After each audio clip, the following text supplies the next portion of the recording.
We are live.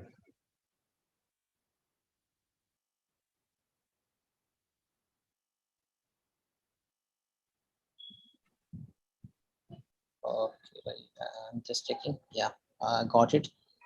I'll be sharing it.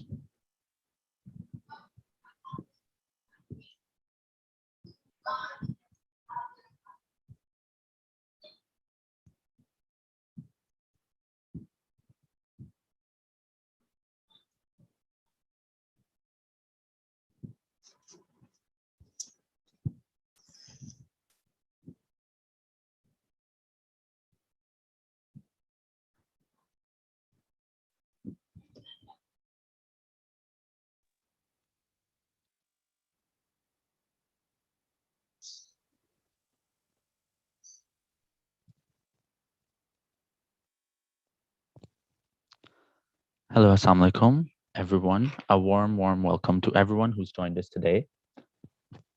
My name is Shan Kesser, and I'm a final year medical student at Rawalpindi Medical University, and I'll be moderating this session today. Firstly, I'd just like to confirm, can everyone hear me properly?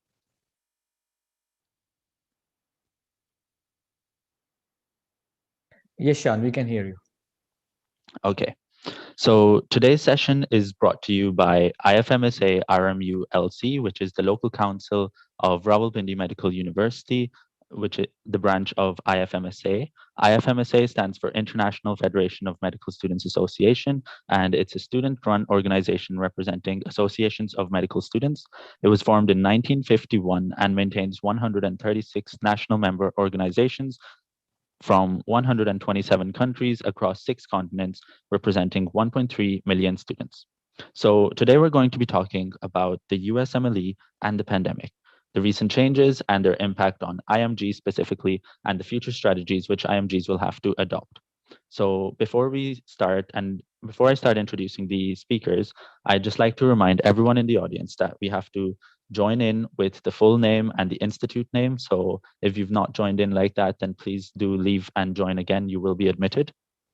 Apart from that, the pre and post forms. So there's going to be in order to get a certificate, we will get a pre-evaluation form, which you filled in with the submission. And there will be a post-evaluation form, which will be shared only in the Zoom calls chat, not on Facebook, unfortunately. So on Zoom call, if you keep your eyes on the chat in the last 10 minutes or after the session, we will send in the link for the post evaluation form, and the post evaluation form will be need to be filled in order to get certificates. So without further ado, I'm going to move on and begin today's session. So I'll start by introducing our first speaker today. Our first speaker is Dr. Osama bin Nasser. Dr. Osama bin Nasser is a graduate of Rawalpindi Medical University. So he is an alumni from our own college today. And he is a fellow in training of cardiovascular diseases at Bay State Medical Center in Springfield, Massachusetts.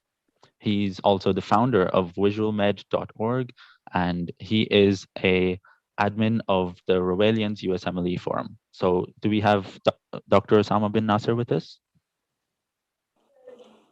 Hi, Marishan. Thank you very much for the introduction. Good to be here. Good to see you all.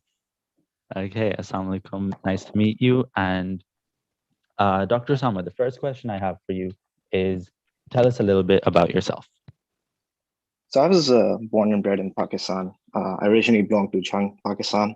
So I moved to Rawalpindi Medical College. That's back in 2008. I did my college from Sir Syed. Then after moving to RMC, it was RMC at that time, now it's RMU. So it's been a good while. We had like 5 years. I think deciding for USMLE came in third year. That's when a lot of people were opting for USMLE, but we never had, that kind of direction as to what to apply, where to apply, who to contact. So those kind of initial things, I just started working myself, listening to a lot of YouTube lectures and all those things. And then finally, in final year, I applied for a lot of electives, then got electives, got lucky somehow, got electives at University of Alabama in Birmingham, came here, did my electives, then got back to Pakistan, give my steps and, finally follow the process. But I'm married. My wife is also hospitalist. She's working in St. Francis and Hartford Hospital over here in Hartford, Connecticut. We live here. We have one baby who's 1.3 years now. So that's who I am. Okay. And regarding your journey to the US, can I ask you which year did you apply for the match? So the year I started, like the whole process started for me in 2015. The year I applied was in 2016, and that's when I started my residency as well. So it's the session of 2016. So I did my residency from University of Connecticut Health in Farmington, the primary program, and that is from 2016 2019. After that, I did my fellowship. I applied for cardiovascular fellowship, and I matched in Bay State Medical Center. I just applied regionally because we wanted to stay here. And now I'm in my final year of cardiovascular disease, and hopefully I'll be graduating in summer 2022. But that was the year when I started. Yeah. Okay. And when you were in Rawalpindi Medical University, what sort of sources did you have that inspired you on this journey? So I think that all started back in third year. I see a lot of my seniors who were in final year, they've already applied for USMLE, and a lot of them at that time were working. But our whole alumni was kind of disjunctional. Some were here, some were there. There's not really a good communication platform. So when I started, it was all couple of us friends in third year, couple of us in final year who were kind of guiding us. So that's when it all started.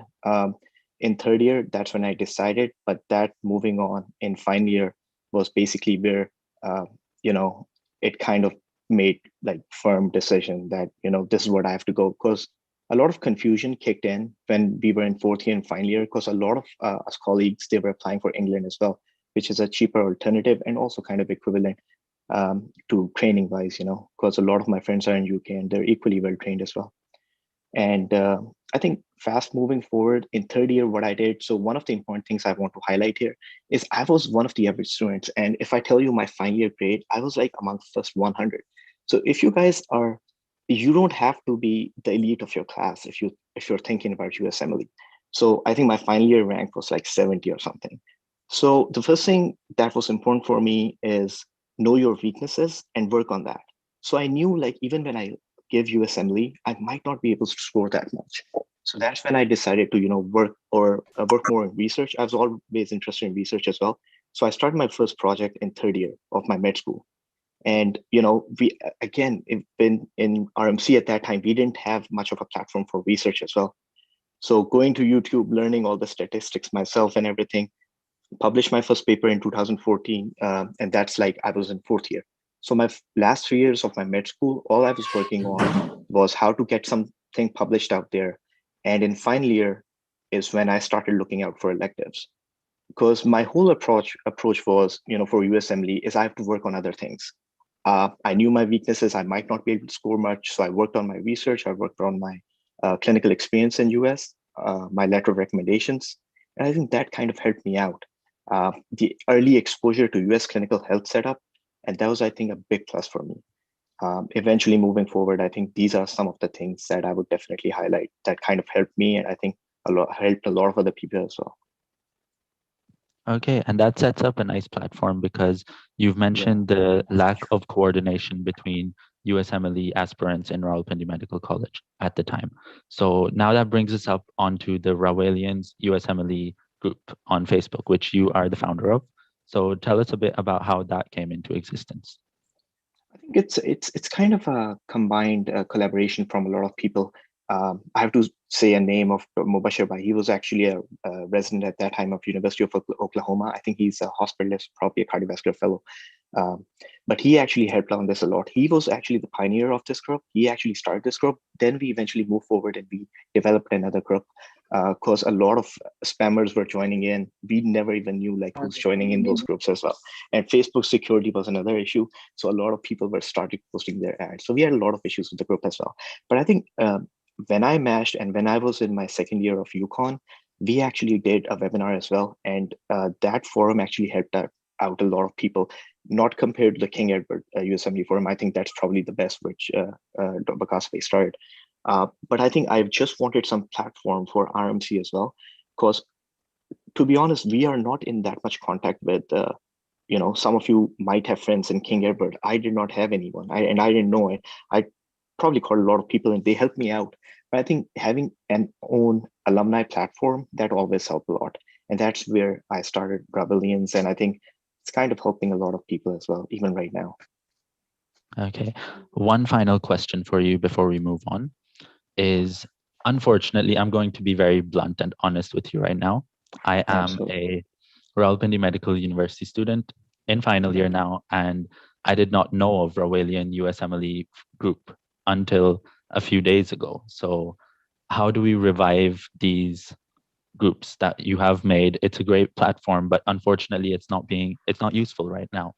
You're absolutely right. And that's what happened, I think, last year. So almost, I would say 2 years ago, when I joined my fellowship, it's difficult, especially for me as a cardiovascular fellow. It's very difficult for me to maintain a platform if other people are not really, coming in and sort of taking the charge.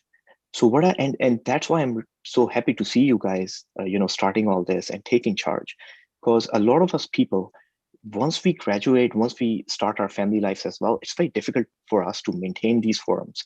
And I would want my juniors like you guys coming in and kind of, taking over, because in the end, that's how it works.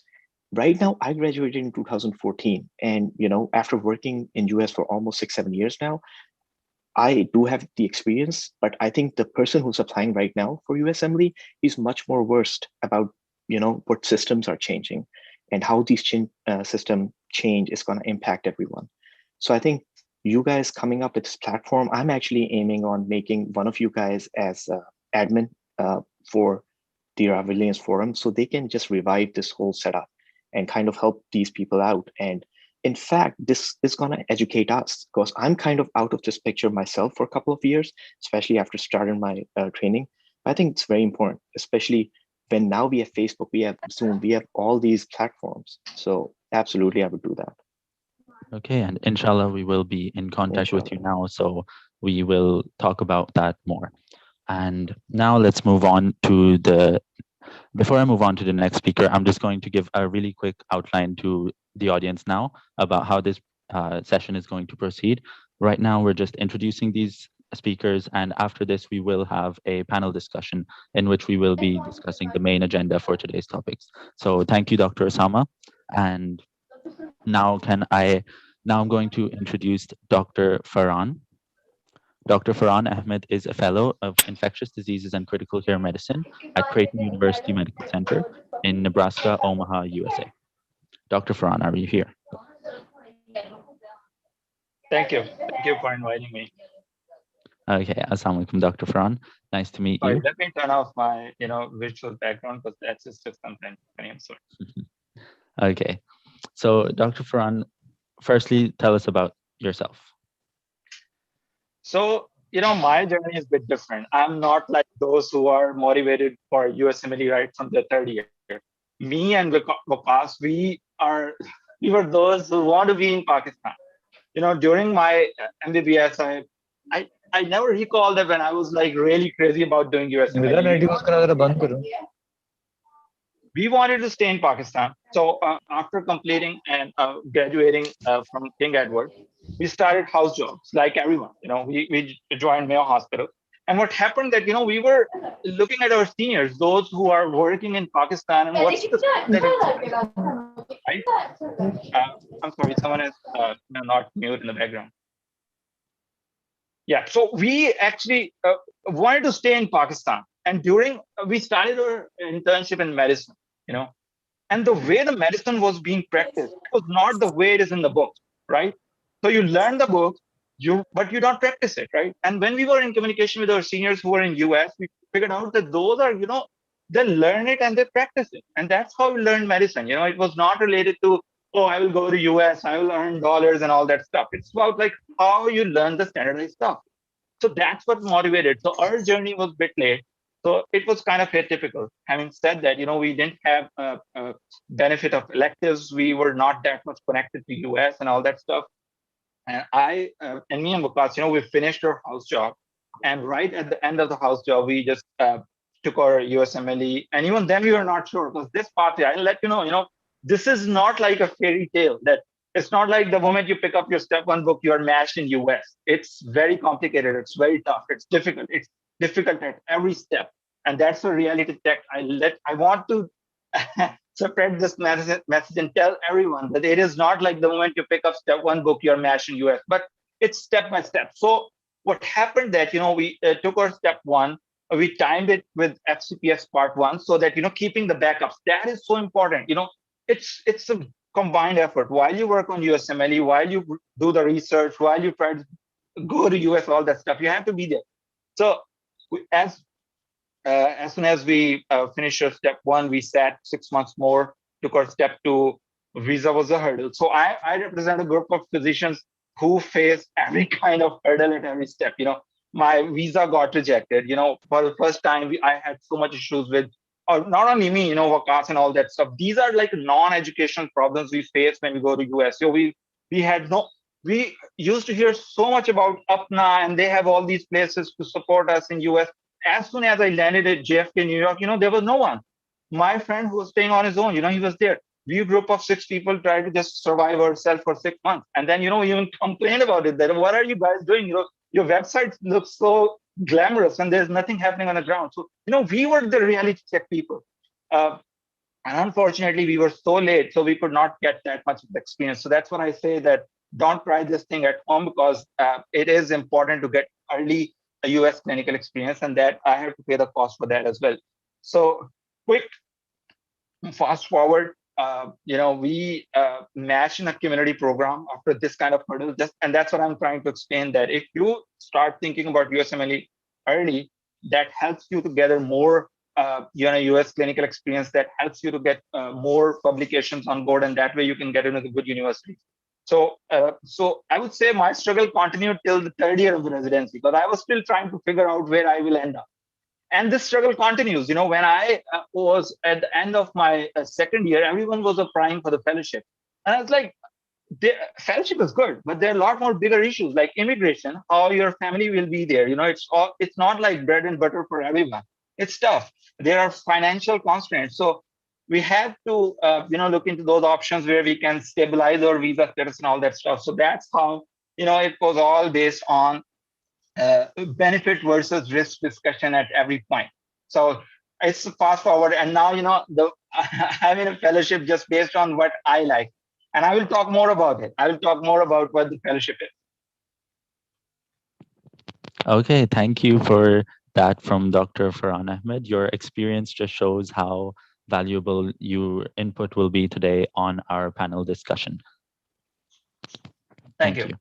Okay, we're running a little late, so now I'm going to introduce our third and final speaker, who is Dr. Vagas Nawaz. Dr. Vagas is an assistant professor of clinical gastroenterology and hepatology at The Ohio State University, Wexner Medical Center, Columbus. He's also the admin of King Edward USMLE Forum. So Dr. Nawaz, are you here? Assalamu alaikum. Thank you, Sean, for kind introduction. And thank you, IFMSA Rawalpindi Medical University. It was a news for me that it is a university now. Good to hear. So without delaying it much, I would just be very short in my introduction. You already introduced me. I'm one of the admin. There are 5 more admins of King Edward Forum. And as Faran said that we came in here in 2013. So I'm graduate of 2010 from King Edward. And then I did a house job in 2011. Then in 2012, I started my step 1. I also took FCPS part 1 as a backup. After doing step 1, I came to United States in 2012 and I did my, 6 months Carthage rotation, a small community hospital rotation. And during those rotation, I took my step 2 CK, step 2 CS, and step 3. Those 5 months were very productive because I was running late for the match. I applied match in 2012 September. I got matched at Montefiore in 2013. I did my residency 3 years there. Then I did 1 year house job in Geisinger where I got my green card. Then I went back for gastroenterology fellowship to Montefiore from 2017 to 2020. And then I graduated in 2020 and I joined Ohio State University as clinical assistant professor. So that's a very nutshell. King Edward USMLE Forum, one of our friend Farooq Abbas, he founded it in 2013, and then we were a group of 6-7 friends. We were admins, and then we worked on that. We did so many sessions, and with the passage of time, it grew to the level where it has now 13,500 members. It is called King Edward just because it was initiated at King Edward, but does not mean that it is only for King Edward. It is actually for all South Asia. Now, actually, American graduates are also part of it. So it's an open for doctors. You can always join it. Don't think that it is for only Chemcolians, but because now it is famous for King Edward, we cannot change its name. So that's the nutshell. So Sean, I think that's enough for the introduction. Our main discussion is USMLE pandemic. You go ahead, start the discussion with our panelists, and we proceed from here. Okay, thank you, Dr. Nawaz, for that. Now we're going to be entering our panel discussion. And just to remind everyone, the topic for today is the recent changes and the impact on IMGs. So, and the future strategies for the medical students. So I'll be asking these questions, and all three speakers will be requested to give their input on each topic, because these are some pretty major changes that have been brought about recently, some due to the pandemic, some due to changes otherwise. So, and just before I start, I would like to make everyone aware that we do have a really diverse audience today. There are some early stage medical students, there are some who have completed their whole who have completed their medical school and they've completed the steps. So we will be trying to touch on as many questions as possible. Unfortunately, as you know, we might not be able to cover every single question as there is limited time. So without further ado, let's get started. We will have a Q&A session at the end also. So the first topic that we're going to be talking about is the step one, pass fail change. So for those who are unaware, step one is going to be changing, has always been a scored system, and it's always been a score. And the general has always been that if you score above 240, above 250 as an IMG, you're safe. But now all of a sudden, the step one is becoming a pass fail change from 26 January 2022. So that is obviously going to have an impact on on the way we prepare for the step one. So for that, the first question, I would like to pose this to Dr. Vagas Nawaz to give your thoughts on the step one pass fail change. So that's a very good question. Step one is one of the most difficult exams of a whole USMLE journey. Why? Because it's basic sciences. It requires at least 7. In our algorithms, we have said 7 to 8 months. So now, but at the same time, it is a big weapon for the IMGs also, because historically IMGs perform better than the AMGs in step one. So in my eyes, they are both like pros and cons of the step one being not. So plus side is that you don't have to spend 8 months. You can spend 4 months. People who want to do it quicker, people, especially for undergraduate, people who want to do MLE as an undergraduate, like they are fourth year students. I know you are final year mostly. That is a good news for you guys, because now you can do 4 months in your fourth year, end of fourth year or final year start. You can do step one in the final year vacation. Based upon your step one, you can go to America for electives, because many programs want you to be step one before elective, they issue you elective. So that's a plus side, but there is a downside as well. The downside is that while you guys are being ranked, the step one scores become very obvious. 260, 265 puts you way ahead of the AMGs. Now it will be pass and fail. It will be on your transcript as score, but still it will be considered as pass and fail. As long as you're taking it before 2022, it will be 3-digit, but after 2022, it will be on transcript as pass and fail. So now it will not be a very objective tool to help you sort out. So what that means, more focus will be on CK, which is still quantitative, and step 3, which is still quantitative.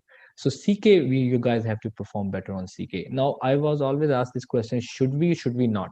So that's a very relative question. So we are right now in the month of May. If you have not started yet, so means you have 8 months left. And I would say, go ahead. If you are a good student, go ahead and try to do it in December so that you score 3-digit. But, or if you're already in the middle, I would say still you have good time according to our algorithm. And again, check your NBME scores. If your NBME scores are giving you 260 plus, then you go for quantitative. If your NBME scores are giving you 240, 225, I would not take before December. I would wait, and I would like my result to be scored as pass fail.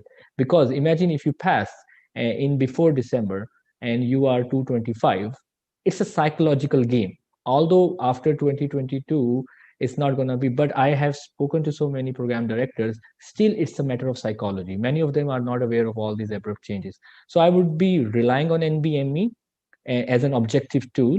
If your NBME gives you more than 260, go ahead and try to do it before December. Otherwise, please do not, because there's more risk than the benefit. So this is all relative. So there is no absolute rule. So that is to be very exact. CK is more important. Step 3 is way more important than in our days. And we down the track, we will discuss CS ka cancel hone se bhi. It has become actually a precedented importance. So that will be the answer. Okay, thank you for your answer. You've covered a lot of topics in there. And now for Dr. Faran, we've seen that step 2 CK is going to be gaining importance as compared to step 1.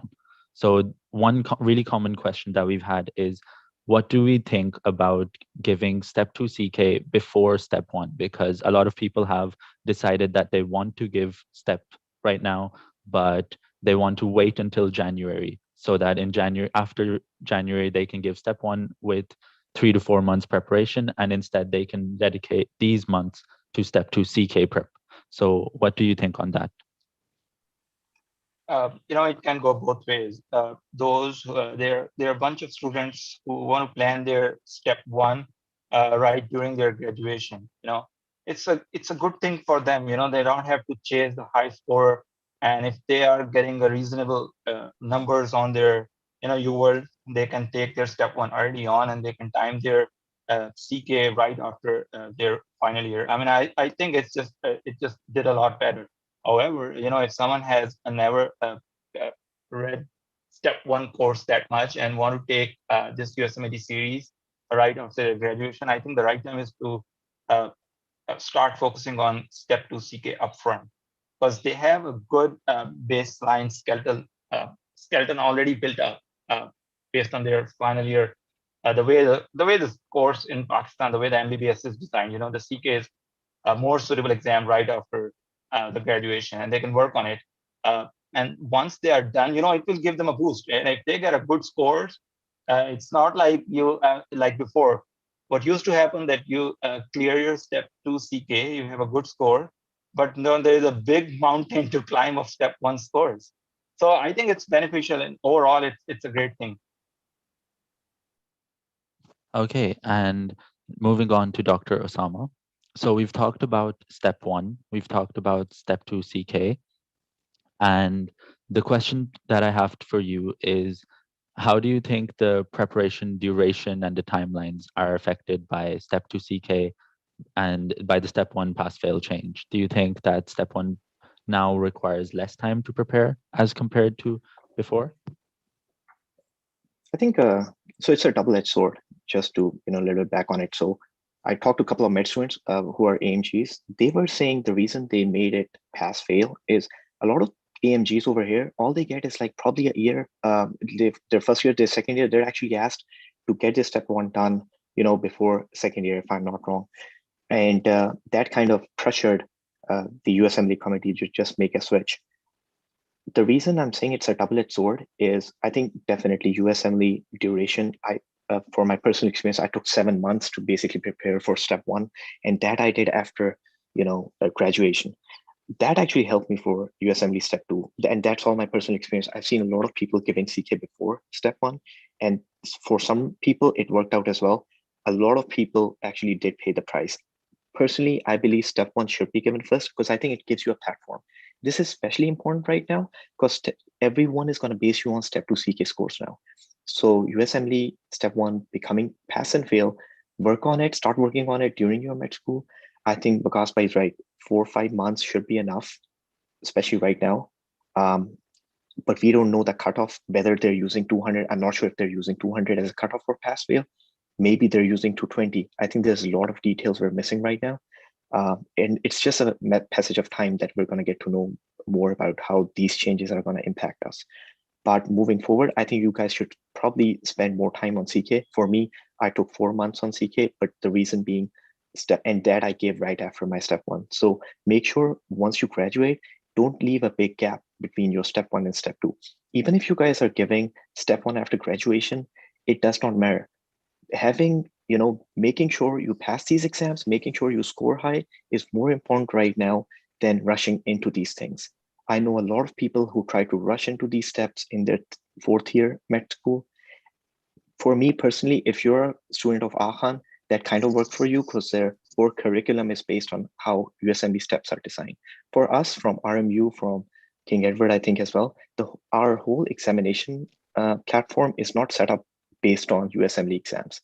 So I think for all of you, just spend more time, be very comfortable when you're giving these exams, and be 100% sure that you're going to score high, because these are all the more important things now that you guys have to take care of. I would like to add one point here. Osama made very good point that it's a double-edged sword, and step one history ideally should be taken before step two. There is a very objective reason for this. Almost 10 to 15 questions in step two CK, they come from the step one curriculum, especially behavioral sciences, statistics.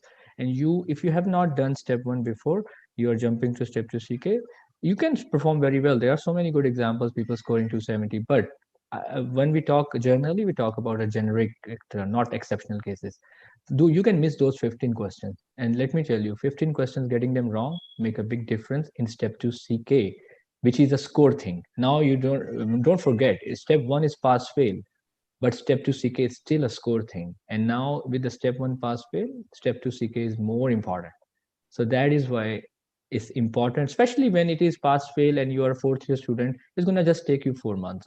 So do 4 months and then focus more on CK, and still you can do both exam before you graduate.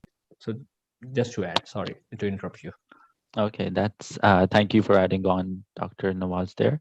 And lastly, before we move on from this topic of step one and step two CK, there is a question from the audience that if I am currently a third year medical student, now these recent changes, how do they change it for me? And when should I ideally look to plan to give my step one and step two CK? I think this is a timeline question.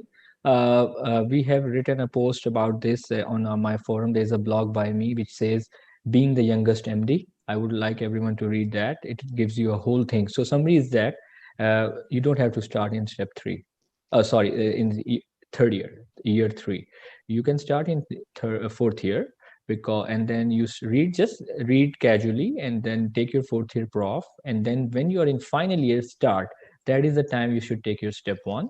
And again, it's not a score thing. And then you start your CK, because by using the CK books, you can pass your final year exam because they both are clinical. So you whole final year, you keep on reading your CK. In the final year vacation, you go to America for your elective based upon the step one you did in February, around February, March. And then once you do prof of your final year, you take your CK exam, and still you are not graduated because the graduation date means the date you are allotted your certificate.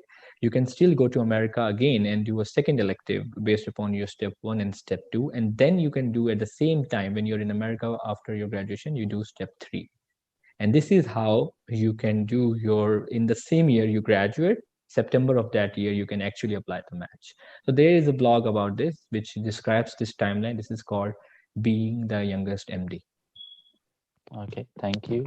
And just for our audience, I'd like to let you know that we will have a proper Q&A session at the end of this meeting. So for your questions, you'll be able to pose them then. And again, Dr. Vagas has mentioned that there is a blog on his Facebook page, King Edward USMLE Forum, titled Being the Youngest MD. And I would encourage those with still questions that are unanswered to have a read on that blog. I'm just going to add a small thing to this if I can. Yes, of course. I think if you have decided for USMLE in third year, like I did, right now with all these changes, what you can focus on, because is right, like you probably have to wait till fourth or final year before you give steps.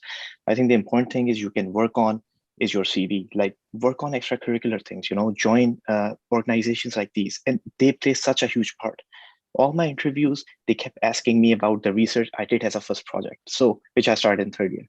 So try to look more into those things. And I think that's kind of helped you in terms of in everywhere. It's going to help you in fellowship as well. So just to add that.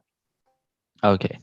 So now we've discussed the impact of this change of step one from pass to fail. So now we're going to move on to the COVID impact. And the first impact that COVID had was that in-person step two CS exam was canceled. It was postponed, and eventually it was discontinued indefinitely. So now I'd like to ask Dr. Faran about the Step 2 CS exam, and what do you think the cancellation is how is it going to impact? This is a very important, very important case. I was in contact with so many graduates who were right there in US waiting for their step 2 CS, and then the exam got cancelled. They had to go back. They could not take their CS. Unfortunately, they could not match. And last year was total mess. I would totally say it's just so horrible. Now, so we know there are pathways, and we know there are ways to evaluate it. They just added pathway 6 and all those stuff. And I think I may not have to repeat all that stuff because it's there on the websites, and we can take a look how one can be eligible if the CS is not part of the application. The more important thing that I just want to highlight today, and I came to know yesterday, there is a coalition of physician accountability in US, and ECFMG is part of it. And just yesterday, they published 42 recommendations. So these recommendations were not there last year, and these recommendations are based on all these feedback they got from the programs, they got from the residents. Now, I will share the link of these 42 recommendations, and I will let you know this is going to be a revolutionary change how they're looking at it. And I'm going through all these recommendations right now. They starts from the right from the med school. So they named it as an undergraduate medical education and graduate medical education review committee recommendations. These are 42 recommendations. So what are the? Let me just take a few minutes to describe that, what is happening right now and how they are going to address this. So these 42 recommendations, number one, they are trying to address, to establish an equality between the med schools across the globe. Because what is happening that now when you apply for the US residency spots, you have the graduates from all across the globe, and they are trying to come up with, a standardized way of evaluating these med students. So that means that this committee recommended a standardized MSPE. And that is so important. When we apply for the residency match, I didn't know that there's something called MSPE until I opened up the application, and US graduates work on the MSPE so early. So when we say try to work on your CV, that doesn't just mean they work on your publication. If you take a look at the ERAS application, it has so many other components, and MSPE is part of it. So they are going to standardize the MSPE, and it will be a standardized MSPE so that all of the med school will have the same parameters to evaluate the students. Next comes the ERAS application. They're going to review it, and it will be more subjective, more measurable parameters, not like you're going to write the whole paragraph that I did this and I invented this and all that stuff. That doesn't work. You can write whatever in your CV. It will be more objective. They did not share what exactly they will do, but there will be changes. Then come these exams. CS. If someone has not taken CS, they have recommended how to evaluate the clinical evaluation practices of various med schools across the globe. Like our med schools, what is happening in our OSCE. So they will standardize that. So that may impact us. The next aspect is related to the virtual interviews. This year, the applicants interviewed for the spots, and there were no way you can compare that which applicant did better, right? The other point highlights on the number of interviews one can go for. What was happening, and I was with my med students in the US, they were taking so many interviews, and they were accepting all the interviews just because they didn't have to travel anywhere. My med student who was rotating with me in ID, he had 35 interviews. Take a look at that number. What if he didn't need that number of interviews?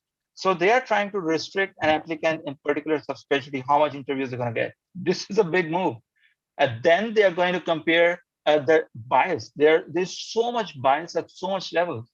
We as an IMG, our journey starts from so much behind. We are not at any point equal to a US graduate. So they are going to standardize and try to, and there are like 10 to 15 recommendations how to delete these bias. So I think we will see so many changes on this. Okay, that's a really interesting point raised by Dr. Faran. I was actually unaware of these recommendations that have been passed. And now I'd like to move on to regarding the step 2 CS cancellation. We have, when it was canceled, then we came across the pathways were introduced. So Dr. Vagas Nawaz, could you just really briefly highlight the main pathways which apply to Pakistani medical graduates? Yeah, that's a very important point. Now, so now we are discussing the CS cancellation, which is actually a bigger change than the step 1 pass fail. The biggest impact, I will come to the pathways, but let me point out a very big impact on IMGs, a downside of CS cancellation, a visa. The first reason the Pakistani comes to America is a B1, B2 that he gets on the basis of step CS exam. We came like that, Faran came like that, everyone came like that. Now there is no CS, means no visa. So what would be the first time someone could be able to come? That would be a step 3 exam. That will be very late in the journey. So this we should be very like we should keep an eye on this issue. The second problem a CS exam is going to exert on us, basically, now there is no CS means now again they would be evaluating you on the basis of the rest of the exams. CS is about communication. Communication part they will take from OET, and that's a plus side. OET, if you fail 5 times, doesn't matter because you only report the pass attempt. CS, if you fail 2 times, you are barred. You cannot continue your MLE journey. So that's a plus side. But downside is that there's a second part of the CS called clinical skills. Okay, not only communication, clinical skills. So they will evaluate the clinical skills based upon your step 3, because step 3 there's a part when you do simulation with the patient. We are not very good in step 3. Let me tell you, we all got very good scores in 1 and 2. We were bad in step 3 because there are software issues and all that. We have to work on that. So then coming to your point now, pathways. Last year match, 6,000 IMGs applicants out of 21,000. Okay, they used pathway track because they were not able to do CS exam, and because of the pandemic. There are 5 pathways. Let's not talk about 3, 4, 5 because that doesn't apply to us. So pathway 1, 2, and 6 apply. Actually, there are 6 pathways. 1, 2, and 6 apply to us. So one pathway is basically when they initially said that you have to have a permanent license in the last 5 years, even if it is expired. What that means, a permanent license for a Pakistani means a house job. Then they changed it. Initially, they said that it should be unsupervised. Then they said it can be supervised and it can be a provisional, which means when you graduate from your RMC, you get a provisional from PMDC. So that kind of, initially there was a lot of confusion. Now currently your provisional can work, okay, for pathway. That means most of the IMGs, almost everyone, as long as you are affiliated with your PMDC. So everyone should do PMDC. I would come to the house job path. I think someone asked about is house job karni chahiye ki nahi karni chahiye. The second pathway is OET pathway, OSCE pathway, OSCE. So this pathway was the time when alumni came into action. King Edward USMLE Forum wrote letters to the ECFMG administration. Apna walon ne bhi likhe. Initially, they said that if your exam, professional exam, do OSCE, you are good. But they made the deadline July 2018. What that means? Only the graduates after July 2018 were entertained, means 2019 and 2020. They excluded the class 2018. So then we wrote to them that why they are doing so, because there is a big number who was graduating in 2018. So then they made it January 2018. So anyone who has done an OSCE exam taken after January 1st, 2018, he can use the pathway 2, which means class of 18, 19, 20. Now you ask why they are not doing for 17. They have a reason, a very valid reason, which they passed on to us. The reason is that if someone is a graduate of 2017 and he has not yet taken CS, he's sluggish. He's old graduate. So don't want, they want a very valid reason. And there is another pathway called exception pathway. Many people do not know about that. This year, actually, many candidates went through that pathway because they were not fulfilling the 1, 2, and 6. They used the exception pathway. Exception pathway kya hai? I got my mother or father, Allah na kare, dead or something. Some accident happened. I didn't get my visa. So the big part that applies to Pakistanis is a visa. If you have not got your B1, B2 for CS and you have not taken CS because you never got a B1, B2, you can use an exception pathway. If you were doing an MPH or something like a master's degree, you can use exception pathway. If you have a death in your family or a sick COVID sickness or something, you got a visa, but you could not come because of that, exception pathway. In exception pathway, they basically assign a person who communicates with you one to one in emails, ask evidence. You write an evidence that why you explain, you advocate why you could not take CS in time. Most of the time, they approve you. The tendency of ECFMG is to include you, not to exclude you. That is a word they wrote to us, that our tendency is to include you, not to, and that is why they have introduced a sixth pathway. So now what is the sixth pathway? You have not done CS, you are not eligible for 1 and 2. I don't know why you would not be eligible for 1, because especially if they have said and a supervised license is good, everyone should have a supervised license. Huh? So, but still, sixth pathway says that you can get a license, you can come to America, you do rotations with the US physician, and he fulfills a mini OSCE. There is like a paper, and he fulfills your evaluation and submits to ECFMG. But it looks very easy theoretically, but how would you get an elective or rotation in pandemic? That's another chapter now. So that is why still for IMGs, I think 1 and 2 are the pathways. Okay, so I don't think 6 will be helping them because they will not be getting easy observership. So that is the answer of about your pathways. Yes. Okay, so just to break it down, ECFMG certification is required to practice in the United States. And the previous pathway to get ECFMG certification was the Step 2 CS. And now that Step 2 CS is cancelled, we have introduced some pathways to get ECFMG certification. The goal is Let me make it simple. You cannot apply a match until you are ECFMG certified. Before, ECFMG certification was obtained after step 1, step 2 CK, step 2 CS. Step 3 is not requirement for certification, but certification is a requirement for step 3. You cannot do step 3 until you are ECFMG certified, and this stays even today. So now there is no CS. So they replace CS with an OET plus pathways. So you have to do OET. Everyone has to do an OET. OET is a third party. It's a language exam. You have to score 150 in all four components, learning, listening, those things. And then you have to see which pathway fits you. You pay a $900 fees. That's a pathway fees. And then you pick the pathway. You only pick path 1 if you are eligible. You cannot pick pathway 2 if you are eligible for pathway 1. Okay, so let's say you are not eligible for pathway 1, then you go to pathway 2. Before, people who would not have done house job, they were not eligible for pathway 1, so they were picking pathway 2. But now I think they changed it. They said you can use your license, a PMDC issued license, which can be a provisional, which can be supervised, but it cannot be used pre-clinical training. It should be okay for post-clinical training. So post-clinical training in Pakistan is a PGC part 1. Okay, so I think many people use that license and PMDC certificate. That's another story. PMDC gives you hard time to issue that good standing letter. We actually were communication with the PMDC also, but they made it PMC. So that's another thing. But to answer your question, you cannot apply a match if you're not ECFMG certified. And the problem with the CS cancellation is that you cannot come to United States until you have a B1, B2 based upon an exam. You would not get a B1, B2 based upon an observership. Mark my words. You can get for elective, means you're undergrad and then you're applying. That's why I was pushing, okay, do step 1 in your final year and do apply elective. Elective ki base pe B1, B2 lena aasan hai.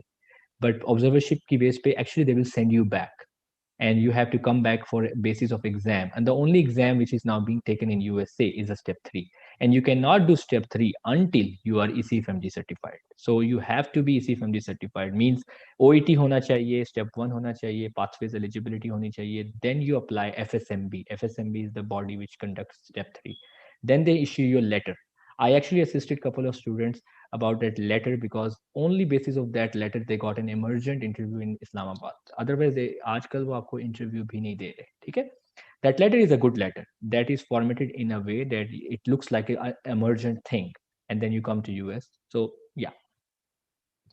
Okay, thank you, Dr. Wakas. That was a very good, detailed explanation of this confusing, complex issue.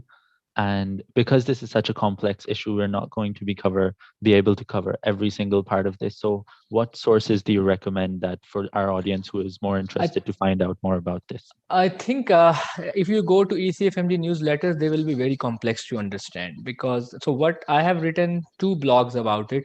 A big blog that says what is a pathway and that describe all the. I can share maybe after this session. I will share the important blogs with you, and you can share with your IFMSA people, your RMU, anyone who is medical student from Pakistan. So there are 5-6 important blogs. Timeline changes. What is a pathway? What are the pros and cons of CS cancellation? What should I do in the line of these changes ahead of time? People are thinking that with the CS cancellation they are saving time, and with the step 1 being pass and fail they are saving time, but actually it is not true. The reason being OET is added on, that is going to take you 1 month, and number 2 is the thing that there is no CS on the basis of which you can come to USA. So now you have to plan 3 months ahead. Before we used to tell candidates March 1st is a good date to start first time, and then you apply September next year. Now I say December is the first date. Why? Because the first time you go to America would be in the February next year when you go for step 3, and that would be the first time you will do some rotation in the United States. So you have to secure 4 months before August or September for that rotation, without which you would not be entertained in the interviews. Unfortunately, you cannot get observerships uh, before step 3. So that is the thing. So I will share these things. I think let's cover other topics, but there are 5 blogs and a YouTube video, which you already, I think, have seen that YouTube video. So I will share again with your people. Okay, thank you so much. And now we move on to the $1,000,000 question, which is when will we come back to normalcy? When will we, do we think, is there any information on a replacement exam for Step 2 CS? Because if you look at it, then the OET is not being conducted by the NBME, the ones who conduct the USMLE, they're not conducting the OET.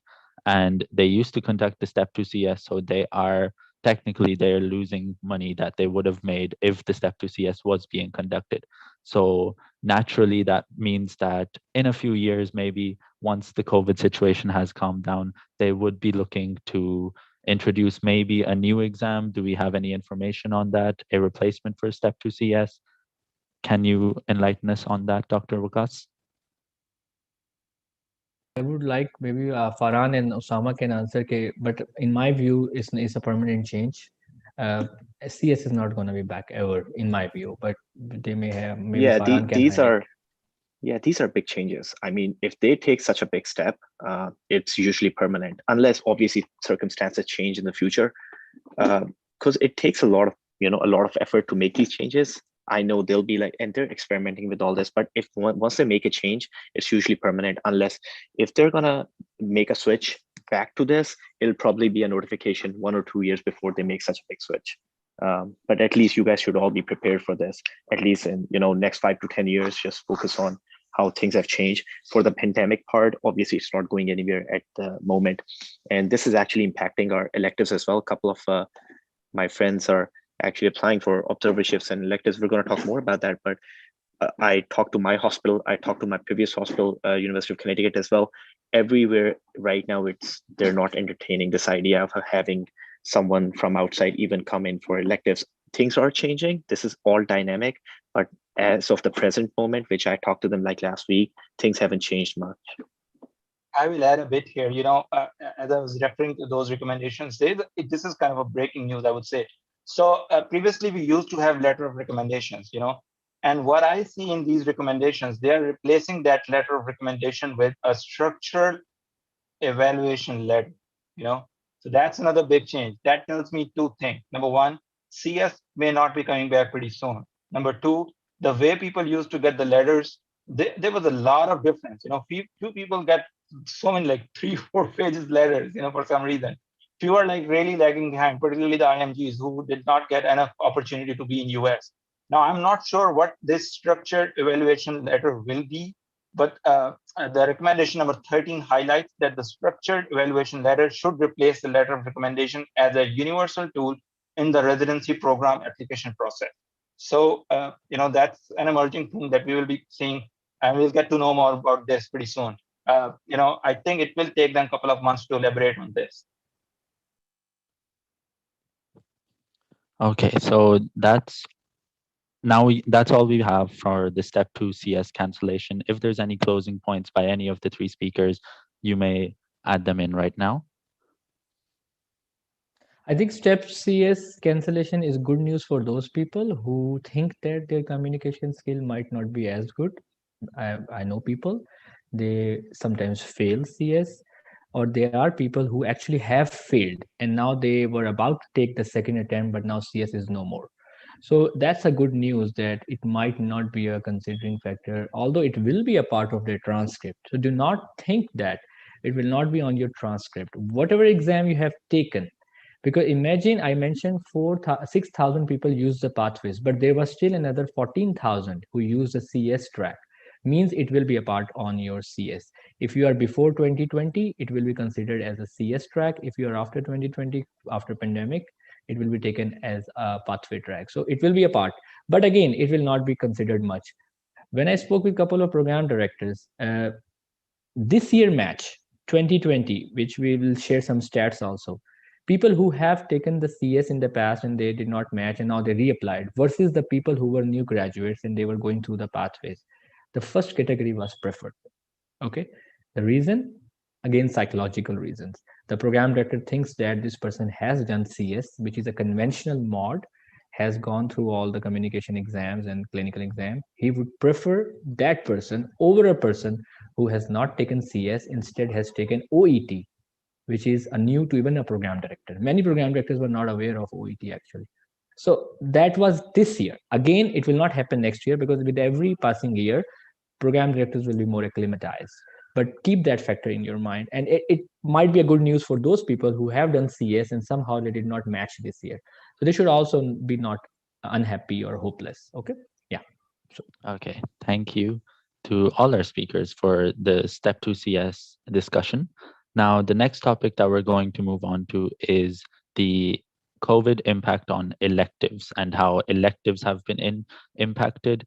Dr. Vagas has already highlighted about step 3s and how we're most likely before we used to sync our electives with step 2 CS because we could get visa on that basis, but now that might be step 3, which would push further down the timeline. So I'd like to pose this question to Dr. Faran, if you could give your idea and thoughts on the electives and COVID.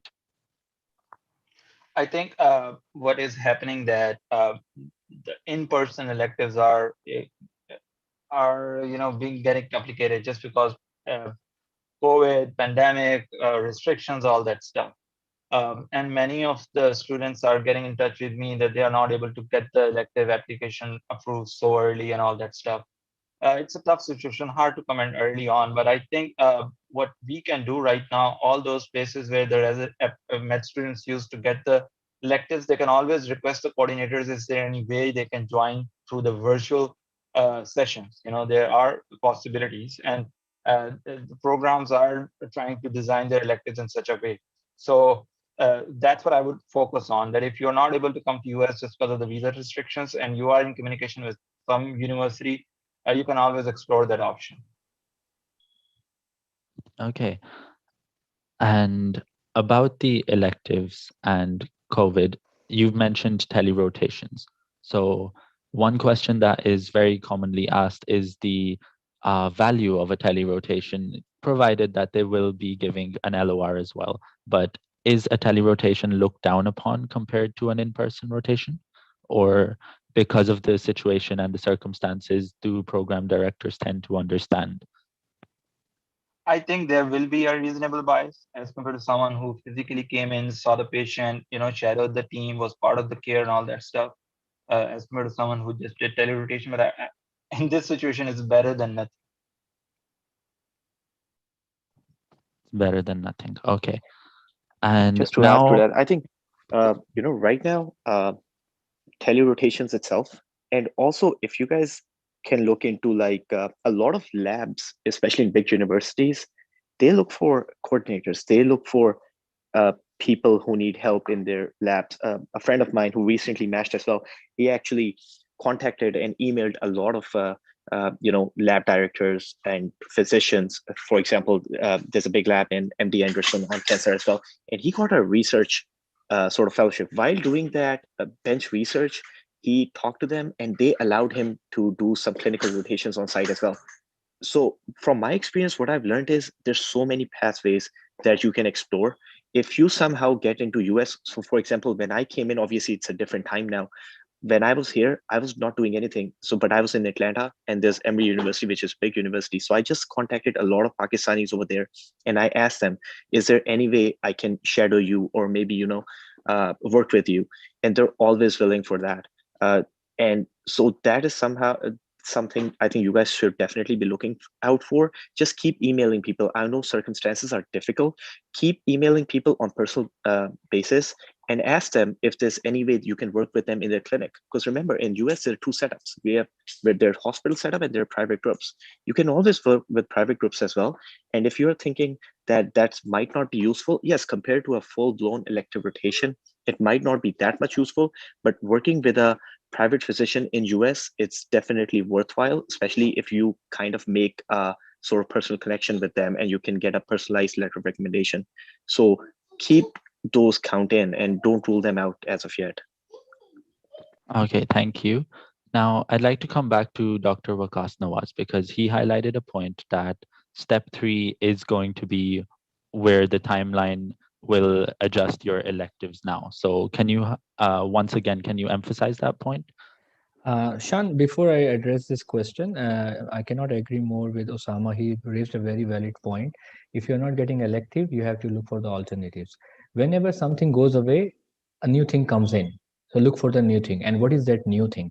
COVID pandemic. So I personally conducted residency interviews in Ohio State University, and when we get the applicant's resume, I shared my experience on my blog also. We look for something new. Elective is there, research is there, but now pandemic is around. So there was a student who made a YouTube video about COVID pandemic awareness, a very good video about diagrams. And I actually watched that video and then we discussed during the interview about the video. That made him very obvious as compared to the other candidates. Why I'm bringing this point? When you cannot get electives, you are working in Pakistan, do not underlook Pakistan's excuse me, clinical experience. Work in Pakistan hospitals, keep emailing, as Osama said, as so that you remain in the memory of the US hospitals. If you get telerotation, there's no, if you can afford, I would not pay more than $500 because that's more commercial point. But if you get like something 500, go for it. But work on pandemic. Faran has been working greatly. Have you I am sure you guys have seen him working different media channels. We also keep on writing a little bit things.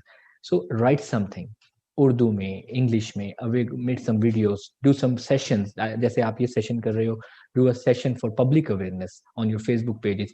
These things are asked in the interviews. King Edward USMLE forum was asked so many times in our interviews that because we used to mention we are doing career counseling, and they used to open it and they used to see what we are doing. Same thing applies to pandemic, and this will make you very obvious that you are doing something for public health awareness. It is a very big thing that you are debunking the myths of the vaccine.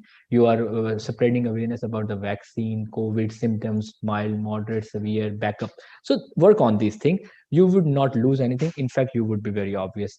Now, like coming back to your question, you just mentioned that electives in step 3.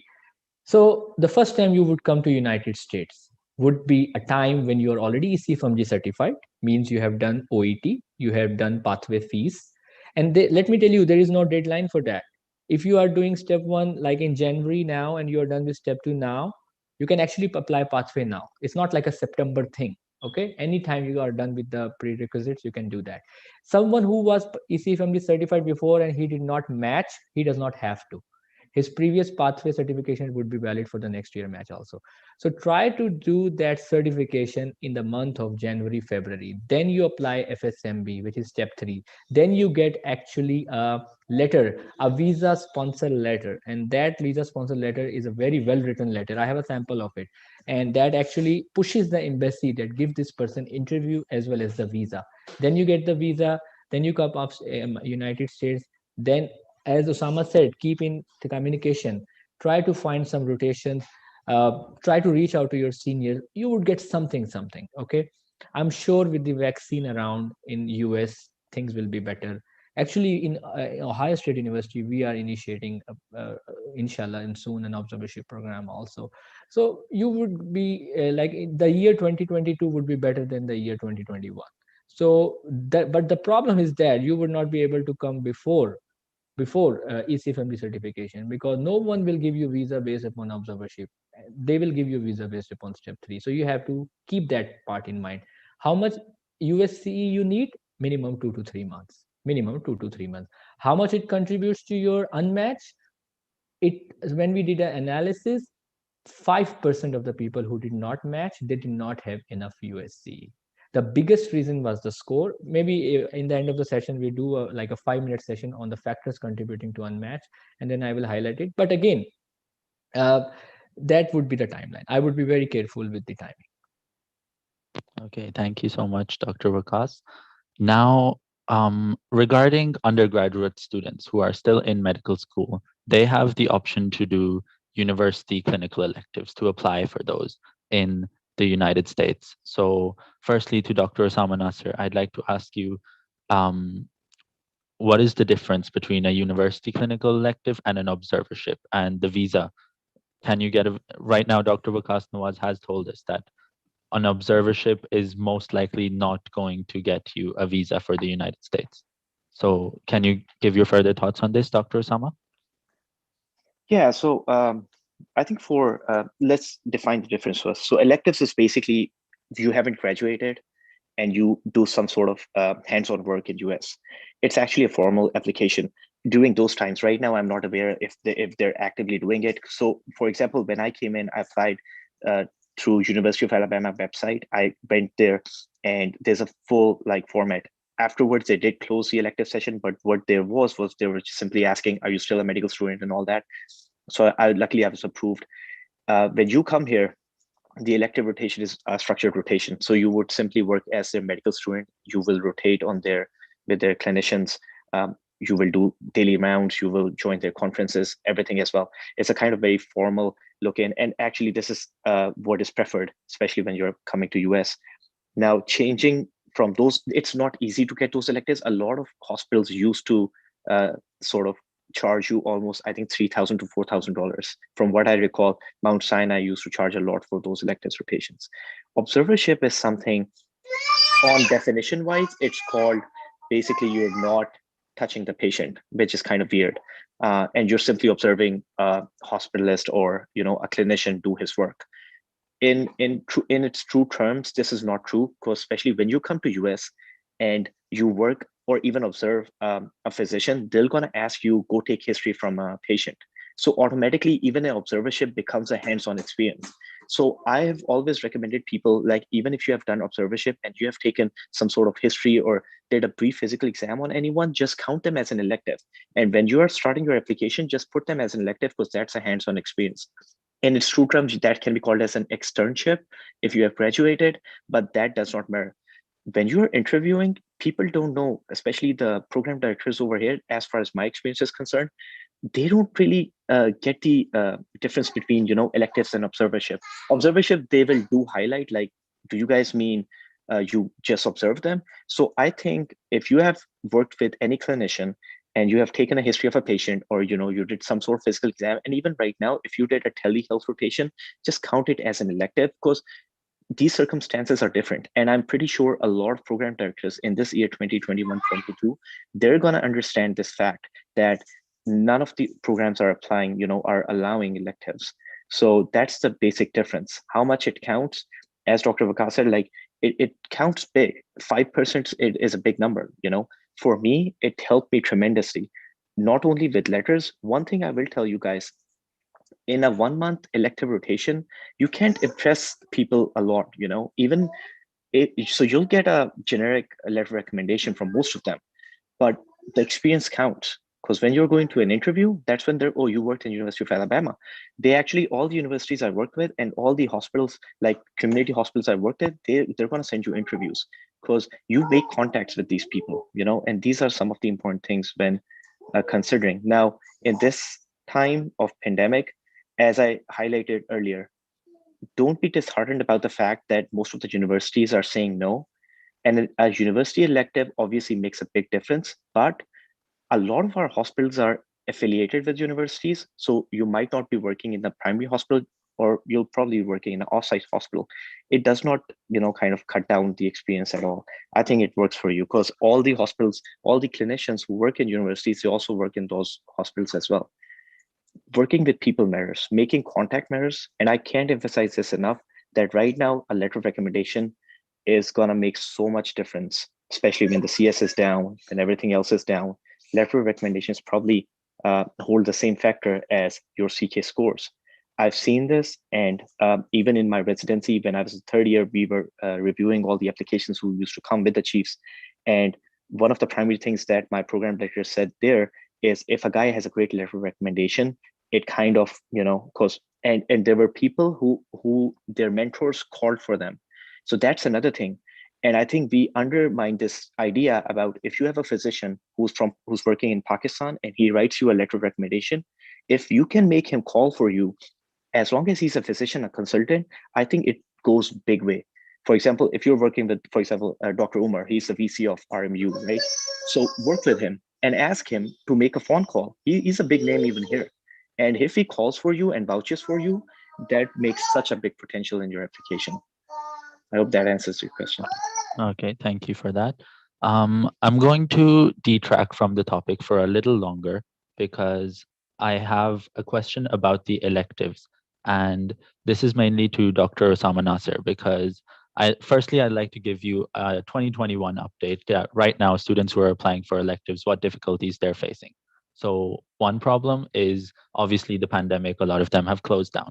But apart from that, there's other issues as well, like a lot of universities only take students from LCME accredited schools. A lot of universities only they require step one, which is obvious. But the problem that we're facing, a lot of people are facing right now, is that for the electives, they are charging a lot more money than they used to back in the day. I know that University of Alabama at Birmingham, for example, is charging above $4,000 right now just for the tuition for the elective. So these are problems which are faced right now. But one major issue is that for Rawalpindi Medical University students particularly, is that they require applications through VSAS, which is VSLO, the centralized system for applying for electives, and King Edward is a part of that. Dow and Agahan are a part of that, but Rawalpindi Medical University is not. So about this, because Dr. Osama Nasir is an alumni from RMC, so maybe he would be able to tell us about how we would go about registering via VSAS in RMU with VSAS, and if that would be how that would help. I think this goes I think this goes with the administration, though. It's probably going to take some time. But did you guys bring this up with the faculty? Because I think it's all through the administration part. Yes, I've actually contacted both RM Khana and RMC administration. And what did they say? So far, the only response I've received is that we will look into it. I think right now, I'm not sure about this situation. And what I can do is I can work with you guys and we can find out together like what's going on. I've a couple of people I know from Ramkhana. It's I don't think they have such a strong connection with the primary body over here. But what we can do is go through the main university and kind of and we can ask Vagas as well, like how King Edward got it approved, right? And that would probably be my suggestion of how we can get it done. Now, you're right about the cost of electives. It's a lot, and every university is charging it. It's kind of business for them now. So what I did is, and it actually worked for a couple of my friends who, as I said, MASH 2 years ago. What they did is they emailed people on personal basis. As I said, there are a lot of labs and there are a lot of actual clinicians, not just lab researchers. They're looking for people and they're looking for to give opportunities, especially the Pakistani alumni as well. If you guys can just email them and keep emailing them, I'm talking about hundreds of emails here. You guys are not going to get a response if you just email 10 or 15 people and just keep waiting for them to reply back. It doesn't work like that. You guys have to be persistent in your pursuit of these sort of clinical rotations. They're not easy to come by, and especially during these times, they're absolutely not easy to come by. There are two things you guys can do. Electives one thing, lab work is another thing, but the third thing is work on volunteer basis as well. There's a lot of organizations out there who are looking for volunteers, especially if you're in US. Now Vagas is right, you're not going to get a visa for that. You're probably going to get a visa if you have an elective. If you can get somehow by emailing people like an initial lab assistant or something like that, they can actually give you visa. I think it's absolutely not harmful to try those routes and see if that works for you guys. Paying $4,000 for an elective, I would not go for that. I mean, a lot of people, myself, I mean, over here, people can't afford that much. So I don't think it's that important to pay $4,000-$5,000 unless you have a lot of money, feel free. But my recommendation would be try to look for alternative routes, and there are plenty of them. Let me add a few points here. Yeah. Osama raised very good points. I know many students who came to US after being matched first time this year. What that means? They did step 1 and CK at home. They did OET at home. They applied pathways from home and they applied the match. They matched. They didn't have any US clinical experience. I'm talking about particularly 2020 match. I did a session on the whole stats of 2020 match. That's also in the YouTube link. So they came, they will come. Actually, they are not here yet. They would come on the basis of H1, J1, probably J1, because they don't have step 3. For step 3, you have to come here, and step 3 is a mandatory thing for H1. So they would come as J1. Why I am bringing this option here? US programs are compassionate. They understand. Even in our meetings and our rounds, attendings keep on talking that IMGs are being affected. Because there are many attendings. Someone is from Mexico, someone is from Nepal, someone is from Greece. So they understand. Same way program directors also understand. So it is a factor, but will not be a major factor. Especially, it was not a major factor in this year. As I said, there are many people who came to United States, who would come to United States first time after as a resident now. In the future, when the vaccine will be around, things will be opening. I would not pay. I agree with Osama. I would not pay $4,000. It's rubbish. You don't have to pay. Okay. You can be a part of many organizations. Even in America, people are working from home virtually. You can also work from home virtually from Pakistan, and you get certificates and all that thing. And again, I said pandemic has plus and minus. It brought many plus, and one plus is Zoom session, the time we are doing right now. No one knew how to use Zoom in the past. Okay. So I would not pay much. I would not be much worried. I would keep trying, emailing, mass emailing, hundreds and 500s of emails. I would keep on working with a US physician working in Pakistan. There are many US physicians who are trained in US who have MD and diplomate degrees, and they are working in Pakistan. I would shadow them. I would get letters from them. I would get very good letters from them. I would work researches from Pakistan. My younger brother, he's in Aga Khan. He did like 3 researches. He came to US only one time, but not for research purpose, for something else. He did all these researches from Aga Khan and he got them published in US journals. That is equally important.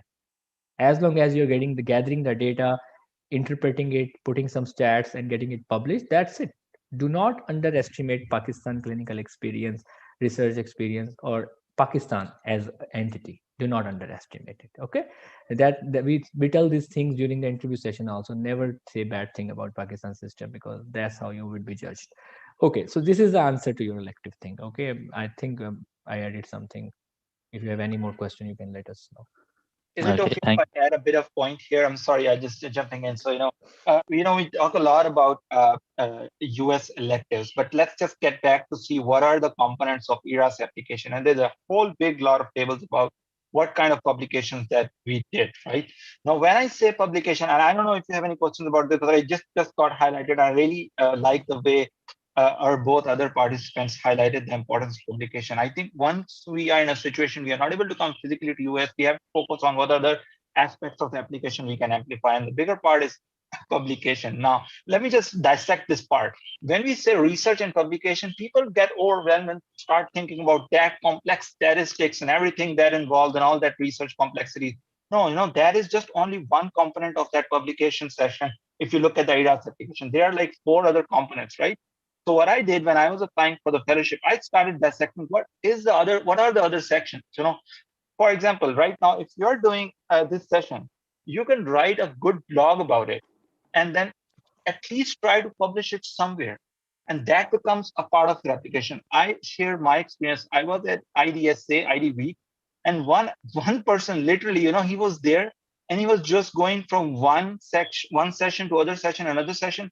He just wrote his experience and put it up for the publication, and that got accepted as a viewpoint, right?